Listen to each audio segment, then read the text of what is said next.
Un truc qui m'a pas mal intéressé quand tu as fait ce changement, c'est qu'en plus du changement de plateforme, il me semble que tu as aussi pas mal changé ton positionnement par rapport à la manière dont tu décrivais la mission du contenu que tu créais, non?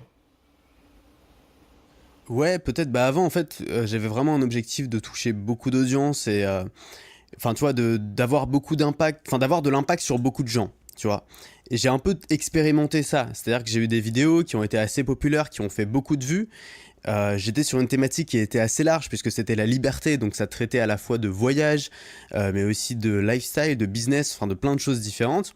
Et donc j'avais des tas de gens qui arrivaient un peu sur ma chaîne que je pouvais appeler un peu des touristes. Alors c'est pas péjoratif, ça veut juste dire que c'est des gens qui n'étaient pas forcément intéressés par le cœur du message. Et j'en ai eu un peu marre de devoir gérer ces touristes-là. Ça veut dire devoir subir parfois des commentaires qui étaient un peu hors sujet ou qui étaient critiques, tu vois. De devoir penser toujours à faire du contenu pour tout le monde, à faire du contenu, tu vois, à diluer un peu mon contenu pour que ça puisse plaire à une plus grande partie de l'audience. Et j'ai voulu vraiment revenir à du contenu plus technique, plus spécialisé.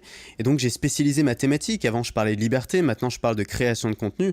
Ça veut pas dire que je parle pas d'autre chose, mais ça veut dire que je parle uniquement aux gens qui sont vraiment intéressés par ce cœur de thématique, tu vois, qui est la création de contenu. Et j'ai vraiment shifté, c'est-à-dire que mon objectif maintenant, c'est pas d'avoir un impact sur le maximum de monde possible, c'est d'avoir un maximum d'impact sur un petit nombre de personnes, c'est-à-dire de pouvoir vraiment accompagner les gens, de pouvoir vraiment changer leur vie parfois, et puis quand tu les rencontres dans les dîners abonnés ou dans les rencontres abonnés, bah te rendre compte que tu as des vraies discussions avec eux, que tu peux vraiment aller au fond des choses. C'est-à-dire tu vois, vraiment aller au fond, c'est vraiment ça que j'ai réalisé en faisant le podcast, c'est que c'est ça qui m'intéresse, tu vois. C'est pas d'être populaire, c'est pas d'être reconnu dans la rue ou dans le métro, ça m'amuse vraiment pas. Moi, ce qui m'intéresse, c'est de pouvoir parler de ce que j'ai envie de parler, d'aller au fond des choses, de pas avoir peur de dire ce que tu as envie de dire parce qu'il faut plaire à tout le monde, parce qu'il faut satisfaire toute la part de marché. En gros, moi, ça m'amuse moins, voilà.